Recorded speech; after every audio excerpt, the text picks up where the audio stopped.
I'm the Executive Director of Men United for Youth and Families. We're located in Delco. Part of the work that we did around the disaster recovery issues happened in Wilmington and Columbus counties mostly.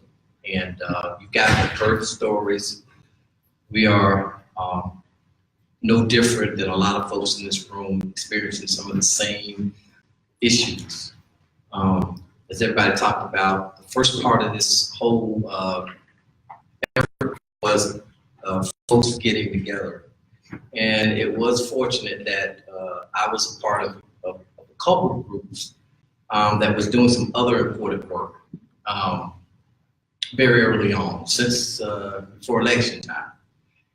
And so we had the opportunity to kind of keep meeting and have conversations around what folks needed in the different counties. So when the hurricane we first was notified that we're going to have a hurricane, we thought it was going to be a category 4 or 5, so we were all freaking out. Rural folks, a lot of the housing that we have are maybe mobile homes or modular homes, and so they don't stand up to a hurricane of those kinds of winds. So a lot of folks evacuate. A lot of I think our leaders, I don't know, for whatever reason, we didn't have the foresight to really plan around, especially our local towns. We don't have a lot of resources. Bladen and Columbus are actually tier 1 counties. For those folks who don't know what that designation means, you should get to know what a tier 1, tier 2, and tier 3 county is. And so I know I'm speaking on when we speak about a lot of negativity, but because we had some organizations that were already working on the phones, constantly talking to each other. Everybody don't love each other all the time, but what ends up happening, but what ends up happening though is what kicks in is the passion that we have for the work that we do. As a nonprofit director, I'm responsible for a lot of folks and my employees. So we work hand in hand with a lot of the organizations that were even outside the state that lend resources to us. I guess over time when you develop relationships, I'll tell any local citizen, know what your resources are. Demand to know. If you have elected officials in your community, in your county, in your state, get to know what their obligation is to you. The drainage issues, all those other issues, I think, as a result of that storm, a lot of the community members decided to have an opportunity to try to tell their own story, because people will try to tell your story for you if you don't tell your own story. So what we try to do is figure out what can we do as communities, Bolton, Sandyfield, East Arcadia, Regalwood, all those areas. And sometimes it takes outside folks like Courtney and others to come in, because we can't see it a lot of times. It's right there in our face. And it just takes some effort. And I would say that for the folks that are from Columbus and Bladen County is in this room today, a lot of them I know, they experienced loss, but yet and still they were the ones out there helping do the work. As Joy talked a little bit about the youth, I mean, they didn't want to stay home. And that's the other tragic piece to this is we don't even talk about how many days these kids have missed out of school. From Matthew to Florence, nobody's keeping up with how many kids are being suspended. Kids are dropping out of school. We all see it, but we're so busy fighting what we feel the crisis is, and the low-hanging fruit right here, we're missing it. So this is an opportunity for all community leaders. You don't have to be in an elected office. Let's get it together. Everybody knows what's happening in Bladen and Columbus counties around election issues, right? So look, we got a long ways to go. So I would just like to commend the foot soldiers in this room, the work that you're doing to bring notice to the issues. People delivered meals, people cooked meals, churches helped out. So people in this room really did the groundwork. So we really appreciate all that you're doing. And I think Courtney and Aaron and all the other folks who led these efforts to keep us organized, even when we were having some stuff. Thank you, Brenda. Thank you. We're, first of all, so appreciative of people such as Randolph and other folks who were able to go to the airport and pick up supplies and get them into the communities that we were trying to reach. We were so appreciative of all of the people that did this work, and basically, I don't know if we were outsiders or not. I think we're more of people just working together to try to make sure that the best thing happened for people, that people realize that they have the power to create change. That's what got us in the first place. We were actually doing civic engagement, talking to people about how you get involved in your government. We were holding town halls. We were registering people to vote. We were doing GOTV events. That's why we were already here. And by the grace of God, He put us here at the right time. And, you know, we were off duty when we actually came up with the concept of saying, just sitting down talking at lunch, that we talked about how what happens when a Cat 4 or Cat 5 gets close to Wilmington, how the people down the line, Columbus County, Blake County, Brunswick County, and other counties would be affected by it. And then we realized at that point that sometimes people would take advantage of those people who were actually in need of help and supplies, and they let them suffer a little bit. So what could we do to just offer some immediate aid? And so immediately we allowed some financial resources to be used at the discretion of the people who we were already working with. And we did that, and because of that, and then a couple other little things happened, and then finally, before we knew it, this thing had just blown bigger than anything that we could think of.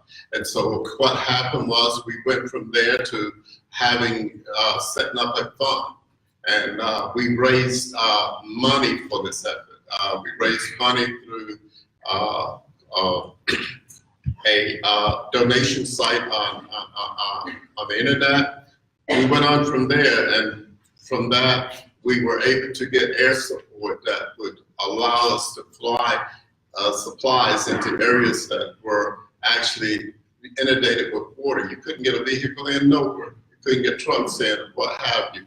So fortunately, because of that effort, just because of that effort at launch, things just started connecting, and we were able to get those supplies in. We had about 100 pilots to come, give their own time for the first week, and by that week, they actually dropped over 250,000 pounds of supplies through landlocked areas that couldn't be gotten through with a truck. At the same time, we had about 40-some trucks to take where we could get stuff on the ground too. And from that, once that was over, after the first week, we moved to a site that A. Randolph was able to manage and maintain for us over in South Raleigh on Bloodworth Street. And we sent trucks out of there for, I guess, about 2 months or more. We actually had trucks going out we took orders twice a week. People would call in orders. We would actually fill those orders, and we would send trucks out twice a week, supplies in the areas that were needed. From that, we went on, we finally closed the site at Bloodworth, and we actually opened 2 sites, one in Columbus County, one in Beaufort County. And those sites, we still have supplies available for people. And we were also in all of that, while we were doing that, everything that we've done was driven by the survivors, people who were affected by the storm. It wasn't somebody just coming in and say, okay, here's what we're gonna do for y'all, you know, and you know how FEMA does it, how local government do, but it was driven by the needs of people. It was actually driven by survivors. That's how this happened. So the other piece we realized was that our government, people were saying that, I heard it today, famous line. They just lied to you. Local governments lie. Yeah. So we actually did a press conference at the site on Bloodworth Street, the first one.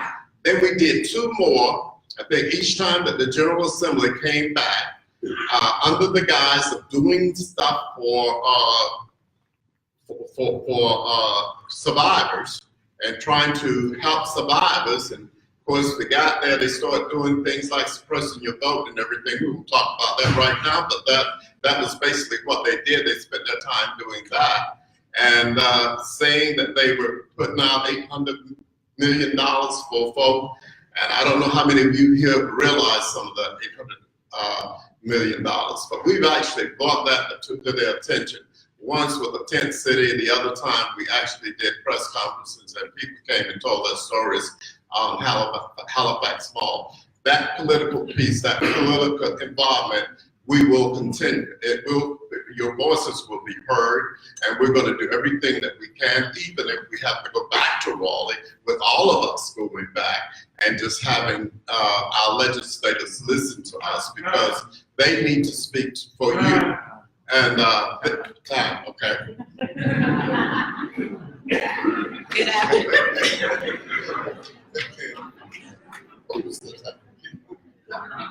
Good afternoon. My name is Evelyn Bryant, and I am from New Hanover County. I live on the north side of Wilmington. And it's interesting because my story is I stayed in Wilmington, meaning I'm an activist in my community. I sit on several boards within the city and organizations. But when we got the word that the storm was coming, I decided to stay for some reason.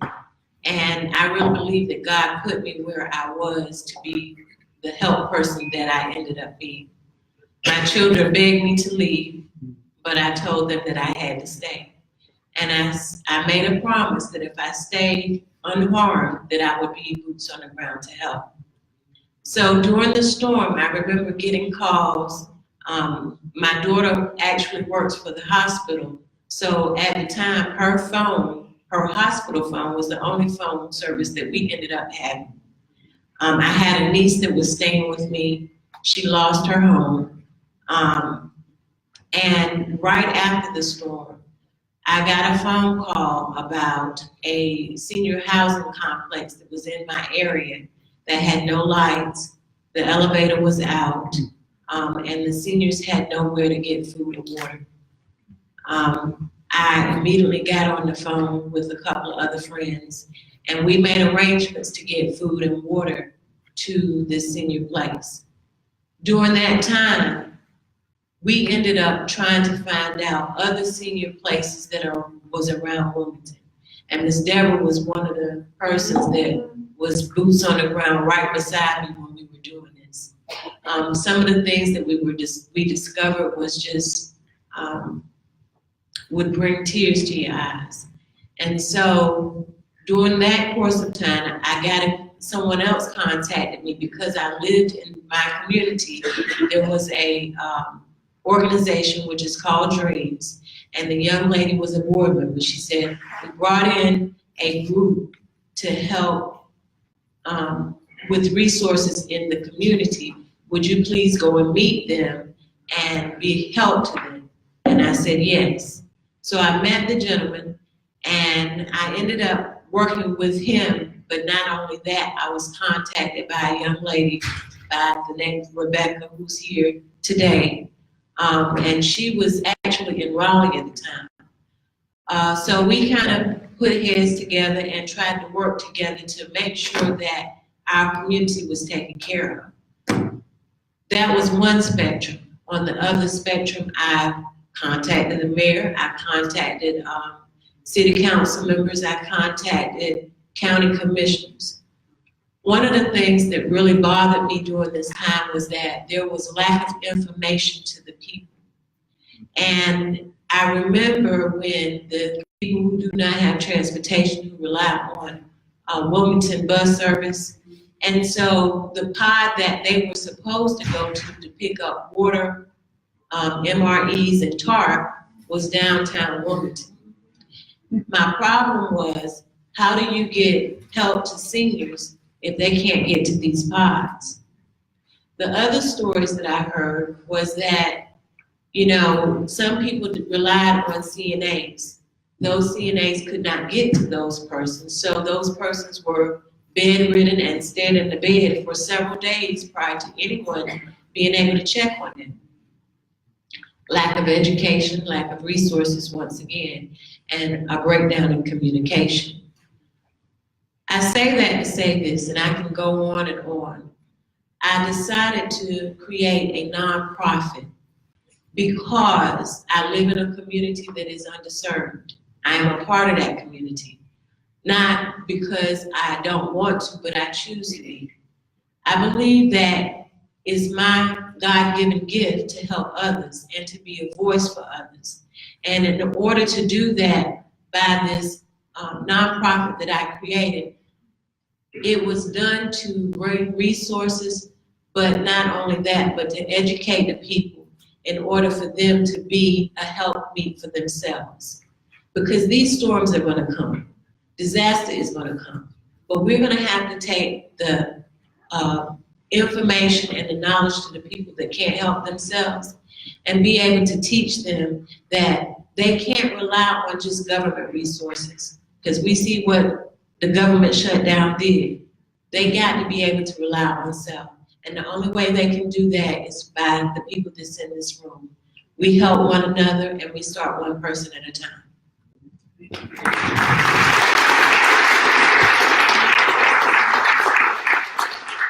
Hi everybody, my name is Lauren Hagler Henderson, and I'm from here in Wilmington originally, and have been working with Just Florence Recovery on fundraising. And piggybacking off of what everyone has said is the fundraising has to be, it's based on the knowledge that communities need more than just water, food, and immediate disaster relief. And taking that idea and then taking it a step further is that everyone in this room knows that natural disasters aren't just natural disasters. It's the logical outcome of a society that believes some people in some places are expendable. And what we can do is raise money based off the model that was started in Texas and then used in Florida and Puerto Rico to come up with a true community fund. And this isn't just, we're slapping the name community on it so it sounds good. It's that the resources that are raised into this are distributed to on-the-ground organizations. And that communities need to be able to raise their own voices for a just and equitable recovery that includes a strategy to address the underlying systemic issues that we know are there. It has to come from the community to lead the movement for change, to raise consciousness, address concerns, and amplify the decades-long struggle about the impacts of climate change, environmental racism, and the health hazards that come from those, and then everything that's exacerbated by economic, social, and racial inequality. Right. It's everything. This isn't trying to explain to funders and people who donate money that this isn't just about sending diapers, water, paper towels. Right. Like it is long-term recovery, short, mid, and long. This is gonna take years. People were still getting back on their feet from Matthew when Florence came. Right. And so what we did was launch the Eastern North Carolina Hurricane Florence Frontline Recovery Fund. And to make sure that on-the-ground organizations are deciding where the money goes and that they are spent to ensure that low-income communities and people of color are not forgotten in the relief, recovery, and reconstruction. So the idea is that larger organizations who have capacity to raise money and development experience raise money into a fund and the money then goes out to smaller organizations. Something that I really like that funds like this have done is giving money back to churches that were the ones who were buying the supplies and using their money, and to help them get back on their feet as well. The other side of this is that it teaches the smaller organizations, it helps with their capacity building and learning about development so that they can be sustainable on their own. It's a process that takes years, and there's a new disaster philanthropy is a new term that's been coined, and it's trying to explain this is, again, it's more than a disaster. Housing, education, environmental, it encompasses everything, and to try and help people be able to sell themselves for fundraising and explaining just how much it covers. And also knowing that longer term fundraising is hard. It's hard to get people to donate for what you're gonna need, saying, we're in this disaster right now, we need the money now, but we need money for a year from now, 5 years from now, 10 years from now. So that's what this fund is supposed to do, is to make sure there are resources available to small organizations to do the work that's gonna take years. So it's a new model, and I've seen that it works, and I'm just glad that we're able to do it in Eastern North Carolina. Hello, everybody. My grandma was a devout Baptist, but my mother paid for me to go to Catholic school, and Catholic school taught us to stand up, so I got to get money's worth. My name is Adrian Kennedy. I am from Robinson County, and I remember when I was a young girl, my mom had this little scripture above the sink, and I really didn't, I had no choice but to read it because it was there in my face every morning. And the scripture from the greatest book of instructions says that if you have the faith the size of a mustard seed, that you could say to this mountain, mountain be moved, and if you believe it, that it shall be done. I never imagined that I would be here. My stepfather was the last train to leave 9/11. And because God saw it fit, they switched his shift. If they wouldn't have switched his shift, he wouldn't be here today. That's a disaster. My mother survived Hurricane Sandy for about 3 months. And she came home for 2 weeks. She gave me this long 4-hour story. And I'm like, why is she telling me this? I'm not interested in, FEMA and Catholic charities and what's gonna happen and what's gonna go on. And a month and a half later, she died from mold in her lungs.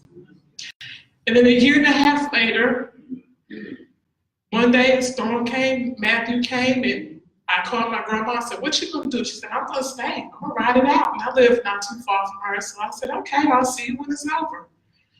Not knowing that, it's still what's called riding the storm. And so where do you keep getting this belief from and this faith from? It comes from every one of you. Each one of you have to have that faith. You literally have to wake up every morning and go, there is hope. I'm gonna have faith. I'm gonna pursue. I'm gonna keep going, and I'm gonna help my brother and sister. Is Diamond here? Diamond, that's my ride. I had to make sure she was here.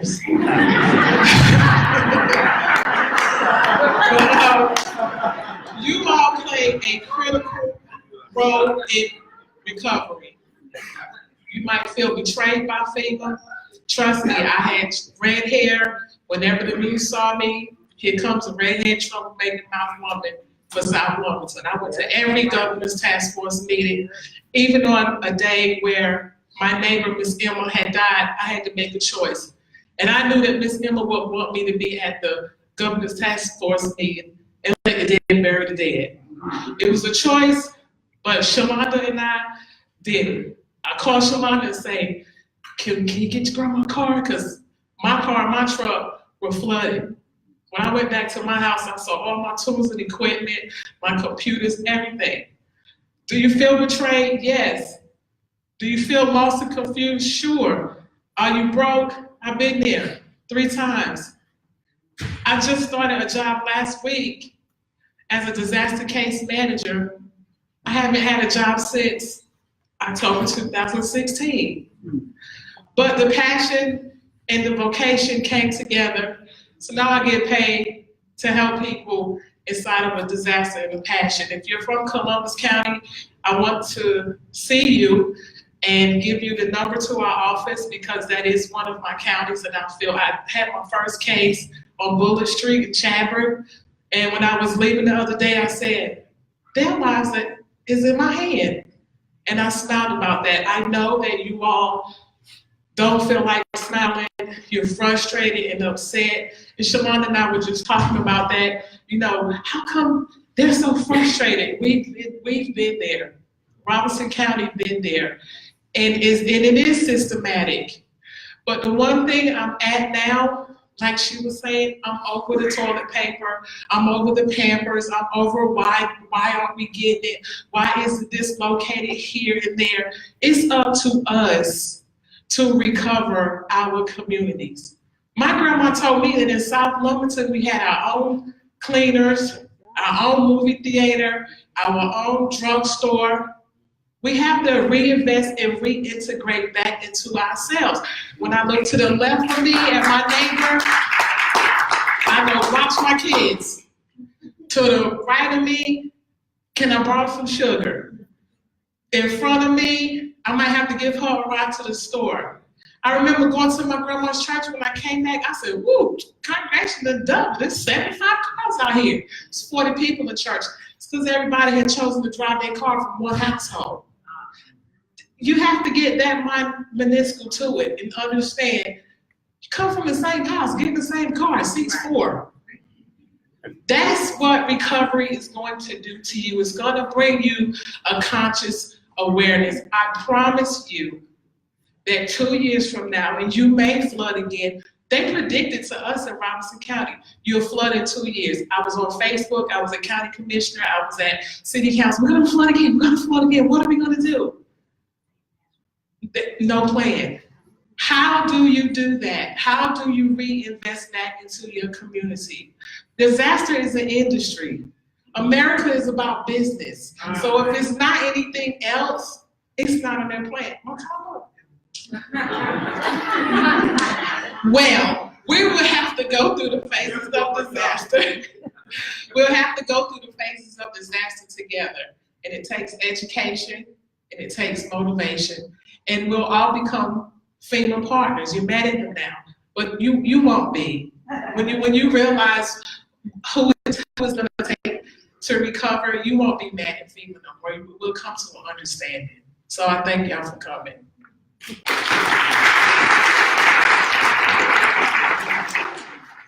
We have some Audrey. He is a medical student in Latin America School of Medicine in Havana, Cuba. And he's going to be on the screen for us. She.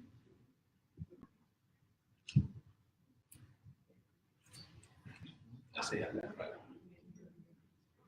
Oh, yeah. Bye. We can't hear. Can't hear me. Bye.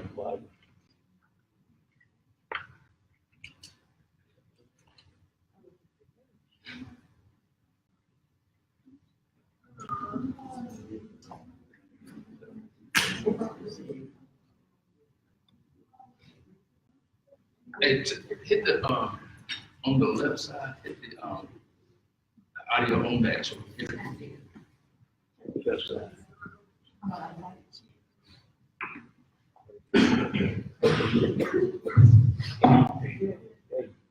You got it? Hey. No.